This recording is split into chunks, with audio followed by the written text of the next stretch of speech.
My name is David Miller, and until last Friday, I was Professor of Political Sociology at the University of Bristol, having been an academic since around about 1990. That's quite a long time.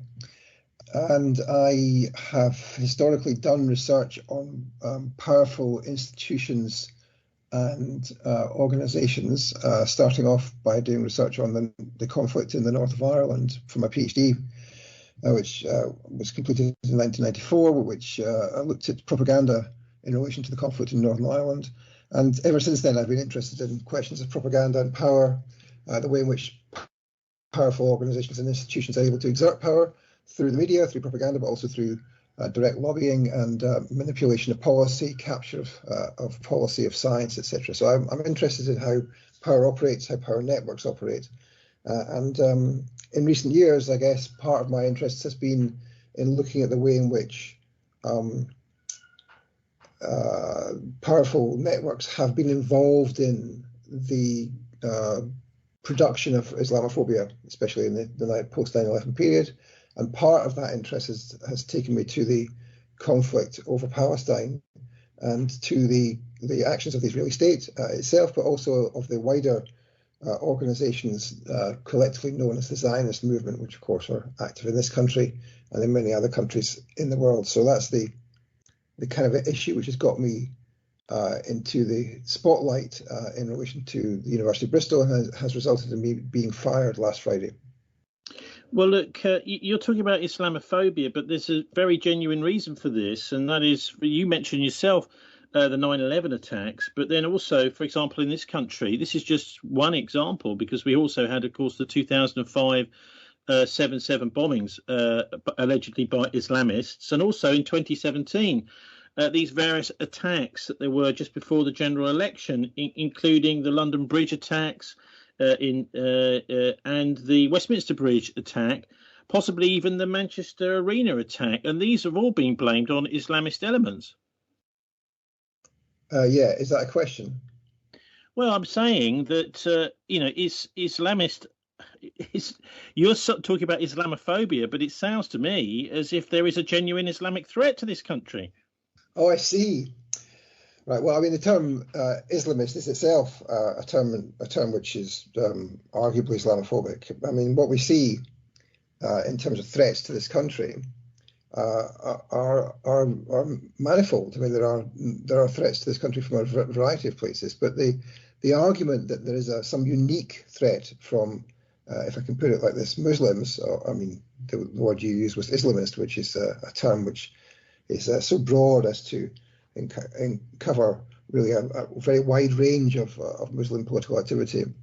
I mean, and so, what we see in the post 9/11 period is the creation of the idea that there is such a thing as an Islamist, which is a radical Muslim, which has some bearing on a relationship to political violence, especially anti-Western political violence. And we see that because, for the very good reason and the very obvious reason, that Western powers wanted to invade and attack some of the countries in the Middle East, which are Muslim majority countries. So what they had to do was they had to demonize Muslims and say there is a threat from Muslims. And really the threat from Muslims in general is non-existent. And the whole question about what kind of threat there is from political violence to this country is one which is much more complex than is the position given in most of the media. I mean, aren't you in danger of sort of swinging over to the other side in that, I mean, for example, here in Bristol, we had a guy who'd converted to Islam who was arrested. He was trying to make bombs here in Bristol itself. And you're saying there's no such thing as this Islamic terror? Am I saying that there are no people engaged in political violence in this country who happen to be Muslims? No, I'm not saying that. But equally, if one looks at the evidence supplied to, for example, the Europol, the European Policing Agency, by all the members of the European Union, which was supplied up until we left the Union by the Home Office as well, one sees that the proportion of terror attacks throughout Europe, and including in this country, which are categorised by the police themselves and by the Home Offices in each country as being related to Muslims or Islamic extremism or whatever terminology they use, is vanishingly small. I mean, it's at its best, it's between 5 and 10%, but usually it's lower than 2%, and that's the official statistics of the police agencies in those countries. And so what we find is that although those kinds of attacks are really a very small proportion of the actual numbers of attacks recorded by the police and by intelligence agencies, that instead that we get in the media an overwhelming attention to the alleged threat of Muslims, or of what's called Islamists. And the term Islamist is a recent invention, deliberately to target Muslims in the post 9/11 period. Now, what the university has apparently, I mean, this is allegedly what you said, and maybe you could corroborate it or not, is that Israel wants to impose its will all over the world, and this was taken by Jewish students as an anti-Semitic comment. They were saying that you were inciting hatred against Jewish students.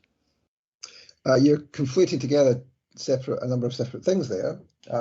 It certainly is the case that the Israelis have a foreign policy strategy which seeks to influence the domestic policies and the foreign policies of very many governments across the world, including, of course, our own government.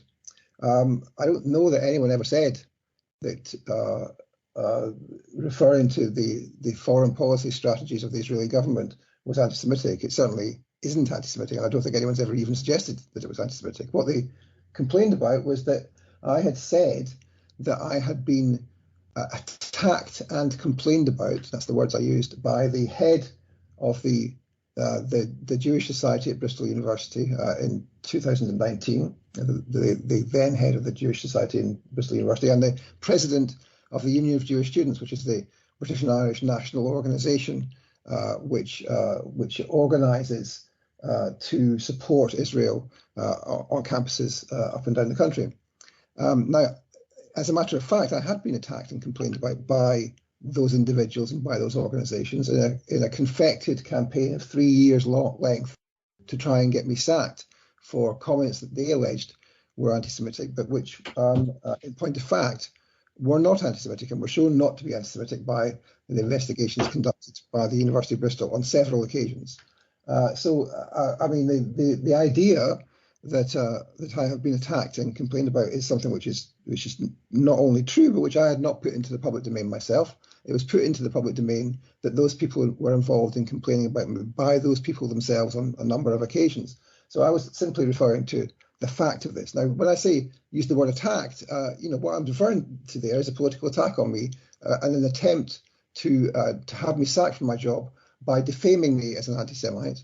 And by engaging in conduct which in itself is against the university's rules and constitutes a form of harassment and bullying of me, and that's the campaign which has been running against me for 3 years. And the objection they made was that I referred to the fact that they had complained about me. They had.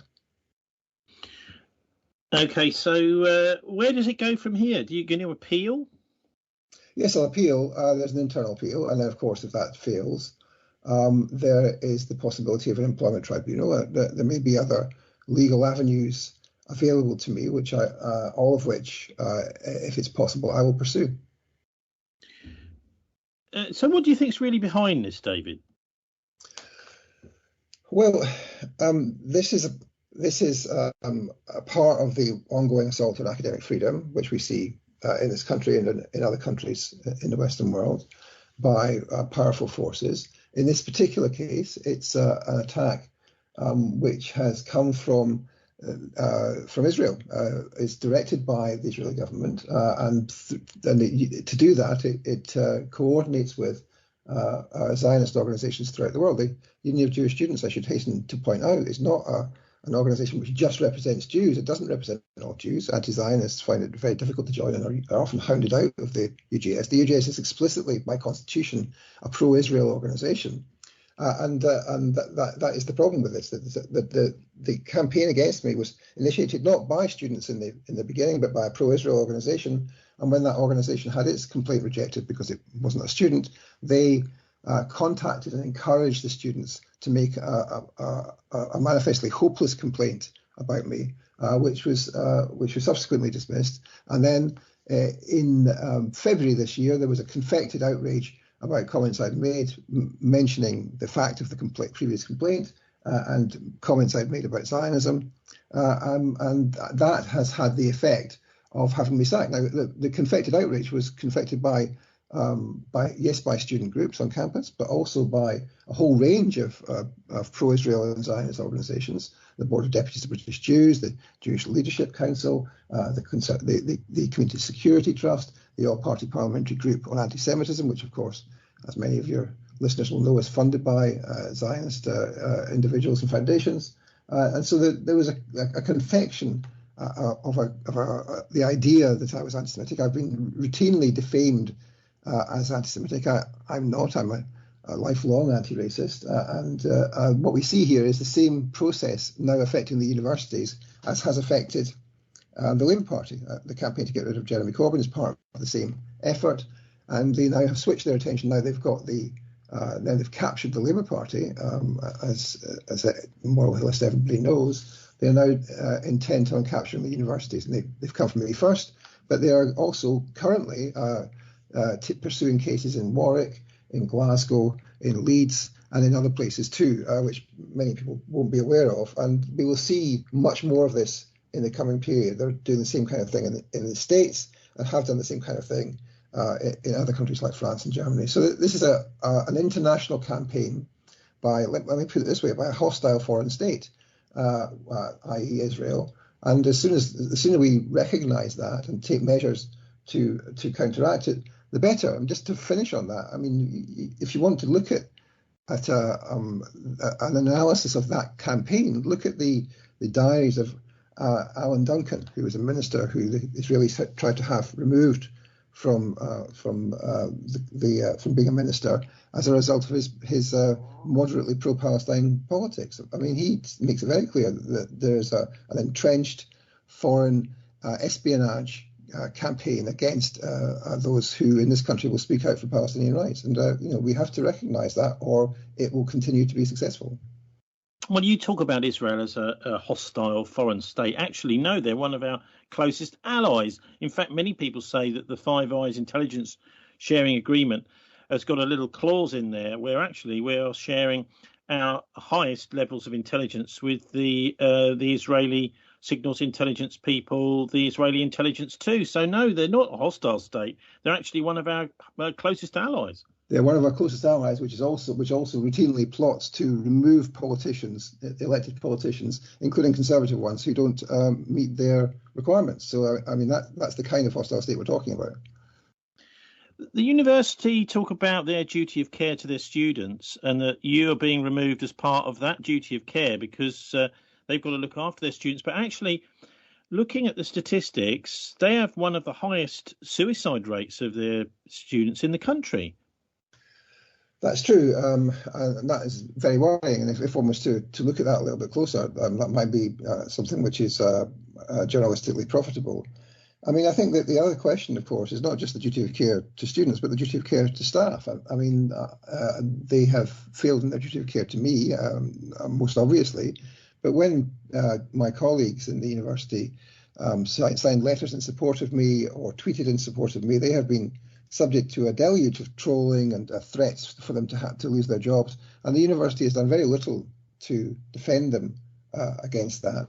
And let me also say that these complaints first started in April 2019, so 3 years ago, and the complaints were made in relation to a lecture I gave on Islamophobia. So the objection they made was that I referred to parts of the Zionist movement as being engaged in helping to foment Islamophobia and prejudice and racism against Muslims, and that is a fact. And the problem with that, of course, is that it means that Muslim students, Arab students, and Palestinian students on campus find it difficult to raise issues about racism against them in case they are accused of being anti-Semitic.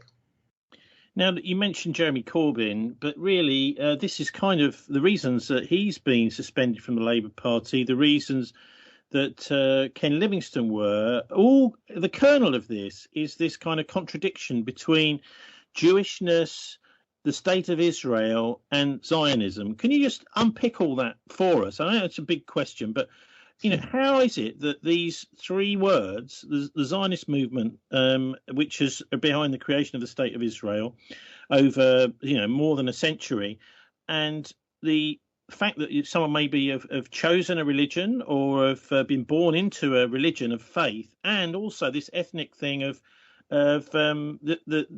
because Jewishness is not just a religion, it's also an ethnic thing, David. Yeah, so I mean, the State of Israel was created through force of arms and through what the Palestinians call the Nakba, the catastrophe, whereby 750,000 of Palestinian indigenous people were forced out to create the State of Israel. And that process of ethnic cleansing is something which continues today. It continued with the invasion and occupation of the West Bank and Gaza, of the Golan Heights, etc. in 1967, and it continues today, as we all saw in May this year, with the ongoing colonization of Sheikh Jarrah and Silwan by settlers. So what we see there is a political project to colonize and to settle Palestine, which they call Israel. And that's not the same thing as being Jewish, right? There are many, many thousands of Jews who are opposed to that project and who are opposed to the occupation and the human rights abuses that necessarily come with Israeli state's existence and function. So this is not to do with Jews. There are many, many Jews who are anti-Zionist, many of whom have supported me. And indeed, there are many Christians who are actually also Zionists. The largest proportion of Zionists in the world really is likely Christians, especially in the US, Christian Zionists. So this is not about the Jews or about anti-Semitism. It's about the actions of a particular state in a particular historical period, and the historical period is now.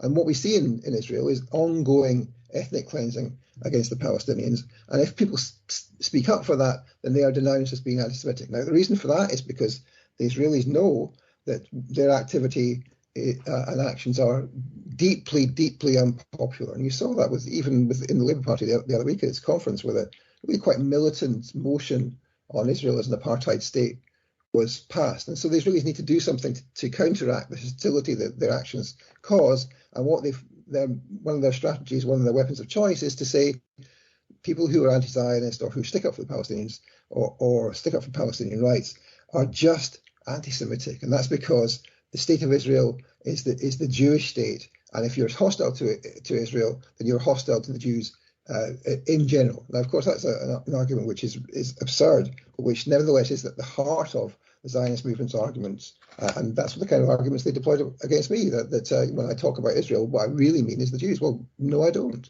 Everybody can see that there's a distinction between being racist against Jews and being critical of the Israeli state and its policies, actions, and even its formation. So that's my potted guide to the distinction between anti-Zionism and anti-Semitism. But it really cannot be allowed to stand. If we allow it to stand, that there is no distinction between anti-Semitism and anti-Zionism. What we're saying is that the colonization and ethnic cleansing of Palestine will continue until there are no Palestinians left there. Do you think the idea of academic freedom includes the idea of having academics that hold racist views? Absolutely not. I mean, the law is pretty clear on that academic freedom is a really very strong protection for academics to pursue the research that they are interested in pursuing, to publish that research and to speak about it. I mean, academic freedom even extends to the political statements of academics in political fora. Now, the statements I made about being attacked by the Zionist student groups was a statement in a political meeting outside of work.